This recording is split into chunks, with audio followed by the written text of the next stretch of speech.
Yan, good day mga kaloidi. Yan, nandito ako sa second floor. Yung sa may view ng galing sa bintana ng room namin. At pumapatak na yung yelo. Kanina mas malakas eh. Ayan, pumapatak na naman yung snow. At ipinesto ko tong study table ko rito sa nakatapat sa bintana. Para may nakikita ako. Kanina kasi nandito siya eh. So parang parang depressing kapag hindi mo nakikita yung labas. Maganda yung kahit pa paano may nakikita pa ring view. So ayan. Nagpe-prepare ako. I-attend ko si Mahal sa kanyang work. Ayan mga kaloidi, negative 9 feels like negative 16. Hatid muna natin si Mahal sa work and then afterwards ay i-discuss ko yung working condition dito po sa Canada, particular dito po sa area namin sa Saskatchewan, Lloydminster, Saskatchewan. Yan, ayun si Mahal yun naman yung lagi mga tanong eh. Sige po, update ko po kayo mamaya. So si Mahal po ay luckily nung kami po ay 6 months pala, 6 months ago, kami ay halos 3 weeks pa lamang may work na kagad siya. So ba't ganun kabilis? Ayan. Si Mahal po maraming pinagdaan ng pagsubok bago po siya naka-adapt sa kanya pong bagong trabaho. Kasi syempre iba naman ang work niya sa Pilipinas share namin yun minsan pagka bakante siya kung ano actual na karanasan niya. Pero thankful tayo kasi nga ay nakapasok po agad siya ng trabaho. Sabi ko nga ho sa inyo yung sa loob na 3 months supposedly nag-a-adjust pa lang dapat, hindi, nagwo-work na po siya. Ang bilis niya po nakahanap ng work.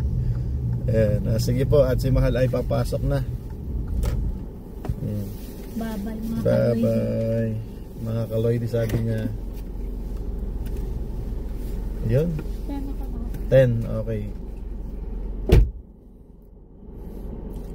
Ayun siya. Ayun. Okay, so ano ang isang mahalagang natutunan po namin pagdating po sa paghahanap ng trabaho po dito sa Canada? Una pong natutunan namin, mahalaga po yung meron kang tinatawag natin na network. May kakilala ka na pwedeng makatulong sa'yo na maghanap ng trabaho o kaya refer po sa'yo. Tinatawag na referral. Okay, so sa case po namin, kami po ay mayroong kakilala sa church na kung saan kami ay uma-attend. So salamat na lang, at ang network namin ay yung church, mga ka-churchmate po namin doon.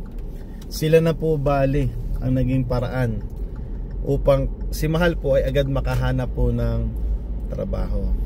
Parang ganito na lang, yung ka-churchmate namin, kakilala niya po yung manager doon po sa pinagtatrabaho ni Mahal. Tinanong kung may bakante, at sabi nung manager magpasa ng resume. Parang ganun parang to make the story short, ganun po yung nangyari. Kaya mahalaga po yung network. So kung kayo po ay galing sa Pilipinas, siguro naman pagdating nyo rito, pagpunta nyo, meron na rin kayo siguro yung mga job offer, kaya nga po kayo nagpunta. Pero halimbawa lang yung asawa po nyo ay wala pa. Usually kasi nangyayari, ang principal applicant kumari yung lalaki, which other yung babae, o depende pala sa pathway. Kailangan makahanap na rin kayo ng work, para naman makatulong po tayo sa mga overall po na expenses natin dito. Not unless, kasi iba-iba yung situations po natin, not unless na talagang sobrang daming yung baong panggastos dito. Syempre iba-iba naman din yung economic condition natin sa Pilipinas. Merong mayayaman talaga nung umalis, meron naman yung sakto lang makarating dito. So pagkakagaya namin na hindi naman malaki ang baon dala, kailangan makahanap makagad talaga ng work. Ano po, so nandito po muna tayo sa team. So order lang po muna ako. Ayun, so aaminin ko na po sa inyo, ang baon lang namin na pera, yun lang talaga yung nadala namin. Parang $2,000 lang po, $2,000. So hindi ganun kalaki, maiksi yung aming, mababaw yung aming balon. Eka nga, mababaw yung aming balon. At salamat sa Diyos, nakakuha agad si Mahal ng work. So kailangan meron kang network para makatulong din at least sa paghahanap mo ng trabaho dito sa Canada. So tanong-tanong lang sa mga kakilala, okay? Yung iba naman ang ginagawa pagdating dito, nakikita ko, minsan kumakain kami sa isang restaurant, Filipino restaurant. Ano pa yun, ibang lahi yun, hindi siya Pilipino, Pilipina. Parang taga-India siya. May dala-dala siyang mga resume. Nakita ko napakarami niyang dalang resume, siguro mga 15 to 20 pieces. Pumasok siya dun sa restaurant, nagtanong siya kung meron bang vacancy. So tapos sasabihin naman nung nandun, iwanan mo na lang. Parang parang sa madalit sabi, sinusuyod niya yung mga nakikita niya mga potential na mga lugar kung saan pwedeng magkaroon ng work. Pinauna tayo nung kasalubong natin na pick up. Kasi sikip, meron kasi isa pang truck na nakaparada. Okay, so yun yung isang paraan. Yung halimbawa, ayan, meron tayo nakikita dito Microtel, DNA Optometry, Farm Credit Canada. Sa kabila naman, Home Inn and Suits. Yun lang, maglalakas loob ka lang na pupunta ka dun baka sa reception siguro. Baka sakali, sasabihin sa'yo, iwanan mo. Dito sa may bandang kaliwan dadaanan ko, nandito yung parang main office ng Co-op. Isa yung parang grocery store na may gasolinahan. Parang ganun po yung yung nature nung nung company na yun. Ganun lang. At pangatlo, pwede ka pong magpunta sa mga website like Indeed Canada. So settings mo na doon kung saan yung area mo, na doon ka mag-a-apply. Halimbawa sa particular sa place namin, Lloydminster, Saskatchewan, Canada. O di doon yung target mo na location. May minsan nakalagay doon ilang kilometers mula sa location mo, 5 kilometers, 10 kilometers. Okay?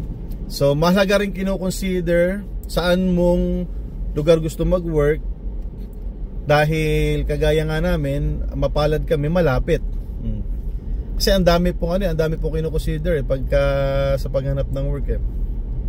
Yung nature ng work, environment ng work, yung qualification mo, yung kakayanan mo, kaya mo ba yon?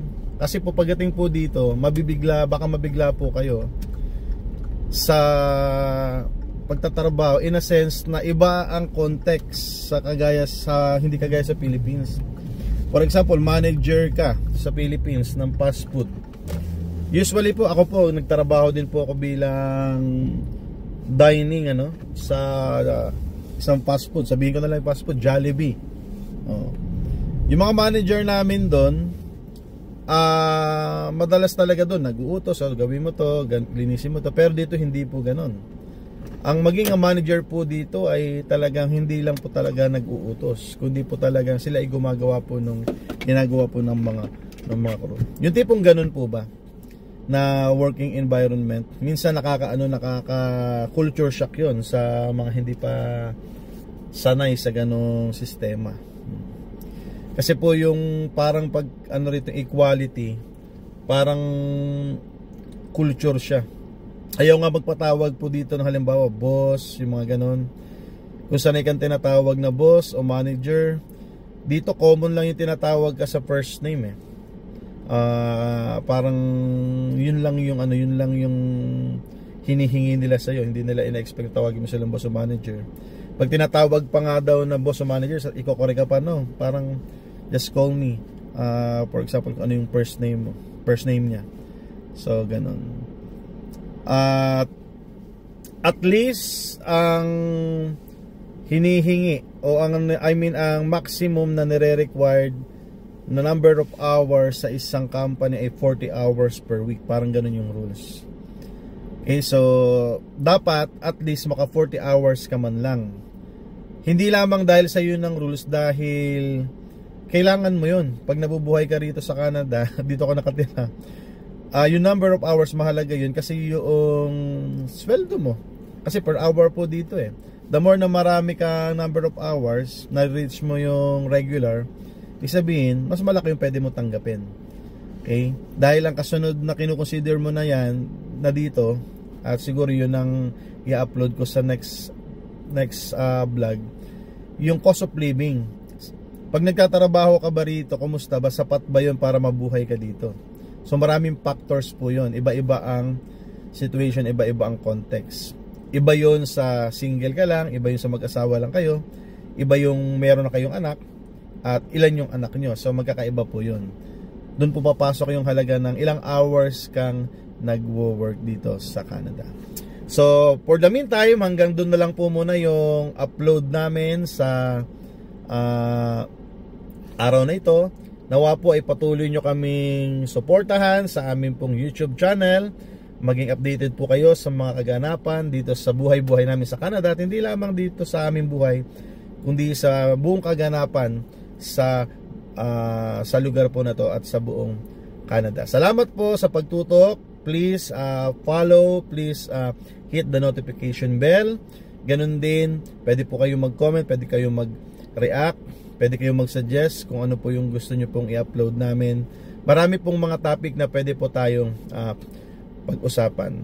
At ganun din po, salamat din po kung kayo po ay naka-follow din po or naka-subscribe sa amin po FB page. Hanggang sa muli po, God bless sa inyong lahat.